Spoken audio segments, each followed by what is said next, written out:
Hey, hi, how's everybody doing? We're glad to have you with us. You're watching Next Level Leadership, and we're going to be talking about developing a leadership strategy of our five M's, excuse me, that we teach.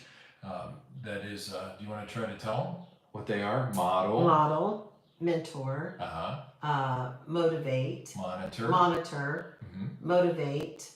How many is that? Three? that's four. Four. Multiply. She wasn't ready for that. So, anyways, but yeah, I know them. she knows them though. And what we want to do in this segment, we talked a little bit in our last one about developing leadership and how leadership is influence and the role that a leader plays is developing other leaders. And so we want to share with you a little bit about how we do that, and then some of the challenges that go with each part of that. I believe in having a leadership development strategy. I just think it's very important. Someone one time had shared with me the 7 P's, which is proper prior planning prevents poor, pitiful Performance. performance. There you go. And so You're really putting me to the test. I know. So, anyways, you're here for a reason. I know. Not sure why. Yeah. But anyways, when you have a good strategy, then you prevent some of that poor, pitiful performance. And I've had leaders in nonprofits as well as in profit organizations say, well, how do I develop leadership? Well, the first aspect of that is the model, and you're doing the work, and people are seeing that. And that becomes a challenge in and of itself because when you're doing the work, you feel you're the only one that knows how to do the work. And you have to realize that what you're there to do is not just do the work, but to be able to show other people how to do the work. Mhm. And so that challenge with being the model or the one that is I'm doing it Mhm. is that I have to be willing to train other Have people somebody in how else to do decide. that. Well, and one of the things with that too is that it's not. Yes, you're wanting to bring, but why are you wanting to bring other people along beside of you? Right. If you are a business that's trying to grow, and you're the only one that knows how to do the business, you're only going to grow so far. Right. Right. You're only going to, it's the law of the lid. Yeah, the law of the lid. So if you don't expand your base, then you're not going to grow any more than what your base is. Exactly. So if it's just you that knows how to do the job or you that knows what to do, then that's all the further it's going to grow. Correct. Because you can only handle So much. so much. Right. And you may be the expert, and that's fine that Yeah. you're the expert, but you have to recognize that your role is to train Mhm. other people to be able to do what needs to Exactly. be done. And so we move from the model to the mentor, which means I'm still doing the work, but I have someone with Someone me. with you. Now, in this, we're going to follow what we call our 4D principle. And the 4D principle says I define, which means that I define what it is we're doing. Mhm. I delineate, I go into detail about what we're doing. I determine this is the outcome, what it's going to look like when we're done doing what we need to do. And then now I'm ready to delegate, which will move that person into the monitor stage, which moves you from being just a mentor where you're still doing the work and they're alongside you. So whatever that might be, you have to define what it is we're trying to accomplish. Mhm. And it's a slow process. It's some people pick it up quick. Learning curves are different for everybody. Mhm. Some people pick up things really fast. Some people it takes a little bit of time for them to figure out how it all incorporates into what's happening. But you want to make sure that you're defining, this is what we're trying to accomplish. Mhm. And then after you've defined that, then you want to move into delineation, which that's when you start breaking it down and saying, okay, these are the tasks or the things that we're trying to do. The next part of that in mentoring, which is probably the hardest part of it, because it's usually pretty easy to define and it's easy to delineate, but now we've got to determine, and that means what are your expectations? What do you expect this to look like when you're done? Mhm. And that can become really challenging because if we do not determine what it's going to look like, then the person that we're mentoring probably, even though we've delineated, probably will produce something they thought it should look like. Right. And that's okay if you're giving them the liberty to do that, but if you had a certain outcome that you want to make sure that you're spending the time to be able to determine that with Right. them. Right. And you know, one of the ways that we help people see this is we give them a word picture. Yeah. You know, so if we say dog, Yeah. you know, you're gonna, you know, what comes to your mind when I say dog? Saint Bernard. A Saint Bernard. Yeah. I see a small dog, Yeah. a little dog. So, but so you know, you know, whenever we determine, we're defining then what it is that we want that dog to look like. What Yeah. if I would say to you, I want you to go down to the animal rescue Mhm. and pick out a dog, Right. you're gonna come home with a Saint or the biggest dog that they have, Mhm. and I'm not gonna be happy. Right. Because I don't want a big dog in the house. Right. All that hair, you know, I don't want that. But if I say to you, go down to the animal rescue, and get a small dog that is animal allergenic, you know, It doesn't shed, doesn't have a lot of hair, is healthy, is young, you know, has all of its teeth, Mhm. is potty trained, you know, so I'm giving Wow, him, big list. yeah, I'm giving him a list of things that I want, you know, in this dog, instead of Yeah. just saying, go get a dog. So what typically ends up happening, though, especially in business, is that we hand someone a job description and say, okay, here's your duties. Mm-hmm. Now, that is great that you're giving basically at that point you've delineated what the job is, Mm-hmm. but that doesn't mean you've determined what that's going to look like. Mhm. You know, like usually like there's things that are in determination that we're talking about, things like getting along with other people, working together, you know, creating collaborative environment. That's all part of a good job, and so you have to determine all of that. Then at that stage, we're ready to move Sharon from mentoring into monitor. Now that Mhm. means you're doing I'm it, gonna do it. but I'm still with you. Mhm.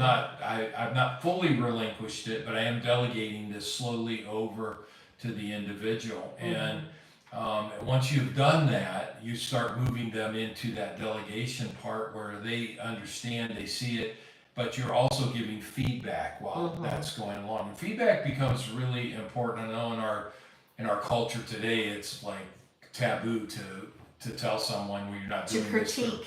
right, Critique. to not, you're not doing this the right way.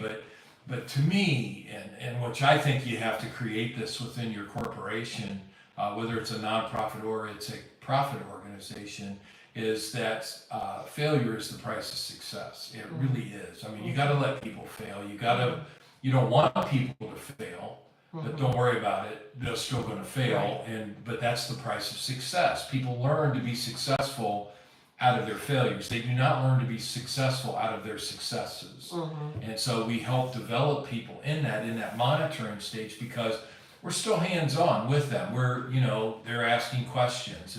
It's one of our times that we'll get together, we'll talk about the maturity levels and how that as you move people along the maturity line into that delegation stage, that complete delegation stage, you really get into where it's more of a communication, it's more relational than it is instructive. And so you're just trying to be there supportive, in a supportive role for them. And that's an important role, because at this stage, if their maturity levels move to that level and you're still being instructive to them, they're probably going to get discouraged because they really or frustrated. Yeah, either we didn't do our job going through the process, Right. or we're just unwilling to turn it over and to trust the individual to take it. So what we do, then we move to the monitor stage, where now they're doing it, we're with them. Eventually, at some point, we recognize that we're just going to be a motivator. And that means we're just there to say, well done. well done. You're doing a great job. Keep doing what you're doing. Keep moving forward, and you may find that you still have to give advice. They may still be asking for it, but pretty much at this stage, if we've done it the right way, they're really taking it and running with it. They understand it. Now, every one of these levels has its challenge. It really does. And, you're going to face those kinds of challenges. Release. Empowerment is being able to release responsibility. And that means you're releasing responsibility to someone else. But you don't just do that. It's like we heard the story, we talk about Mona and the children in nursery ministry. Yeah. She's really excited, gets involved in a local church. She's like, what can I do? How can I serve? Just like a lot of people get. Yeah. They say, well, we need help in the nursery. She says, I'd love to do that. So what do? They tell her to show up on Sunday morning, show up at the nursery, and the kids will be there and just take care of them during the church service. So she does that. She ends up with 10 babies in the nursery, and she doesn't know where the diapers are. She doesn't know where their bottles are. She doesn't know where their food is. She has no help while she's in there. She lasted 2 weeks. And then she made this statement, I don't ever want to be asked to do that again. Yeah. Ever. I don't want to work with kids. Well, that's a church environment. That's a nonprofit environment. But still, that happens in the corporate environment too, that we just, that's not delegation. That's what we call dumping. And or abuse. And it's abuse. Yeah, dumping is abuse. If you just throw it on them. Now there are some people you can dump on, and they're going to really go. I mean, they're go-getters, they're self-starters. But a lot of times when you dump on people, they're going to get discouraged about it, and you might lose them. You might lose you may lose them as far as their growth and their development. So we move from that model to the mentor, to the monitor, then we move to the next stage, which is the motivator. So I'm encouraging you, I'm saying keep going forward. But we recognize that that's not the end of the process. And the end of the process is that we go to that fifth M, which that's multiplier. That we move from a motivator to a multiplier. That we're now what we're saying is you need to do this, but you need to have someone with you. And we're big on proclaiming too deep leadership, always. And that continues on and on and on. That's legacy leadership, in my opinion, is that we're always thinking too deep. If I was to step out, or if I was to be gone, who would continue to do this? Right. And are they fully prepared to do what I do? And none of us are going to be here forever, and none of us has any guarantees that how long everything is going to last. Right. And so, we might leave and get a different job. We might move to a different company, move to a different state. Are we putting people in place that can continue? That's why a lot of times, Sharon, that momentum is broke in business and in ministry because we don't have people in place to keep it going in that direction. And so you have that stall out period, where we're trying to go, but now we're stalled out. We're not moving forward. We're not moving, and sometimes we are moving backwards because of we're not able to continue to move forward because of that. And so these are challenges that we deal with as far as in the business environment, and it can be really difficult for us. But we recognize that the end game here is that I'm not just developing someone to take my job. I'm developing someone to do the job and to show someone else how to do the job. And I think if you follow those principles, you have a leadership strategy. Now, out of that, and the next time we'll take that to the next level where that goes, about how that we develop dynamic team ministry together. But as we work through that process of, and I want you to think about how that you're applying this to what you're doing. How, whether it's in a nonprofit environment or a profit environment, how are you applying this idea of moving from model that I do it to move to the mentor that I do it, you're with me, to monitor, you're doing it, I'm with you, to motivator, and then eventually multiplier. How has this helped you? Well, it's helped me greatly in leading teams, various teams. I don't have a team just to do the work, or to do something. I have a team to create leaders. Yes. And those leaders create leaders. Yeah. But also, as we're sitting here talking, I know you said businesses and nonprofits, profits and nonprofits, but let's talk about the home. Yeah. A home that has children. Yes. That you're developing young leaders in your home. And so how are you doing that? Well, this is a great way to do.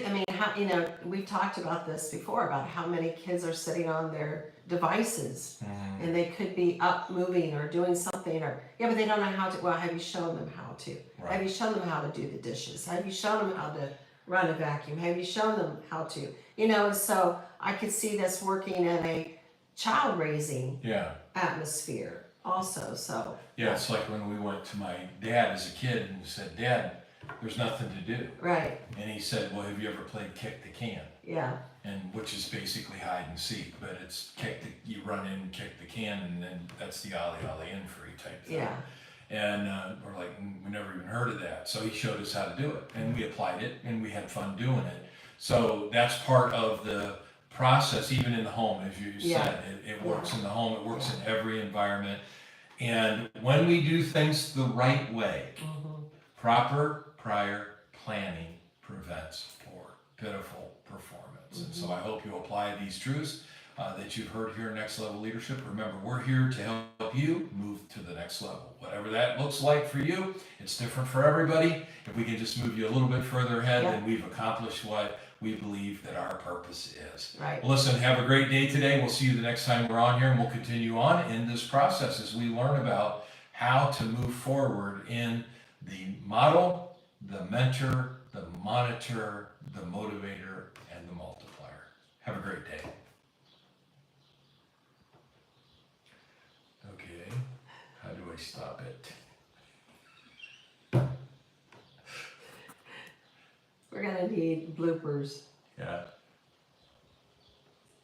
It doesn't want to stop. Okay.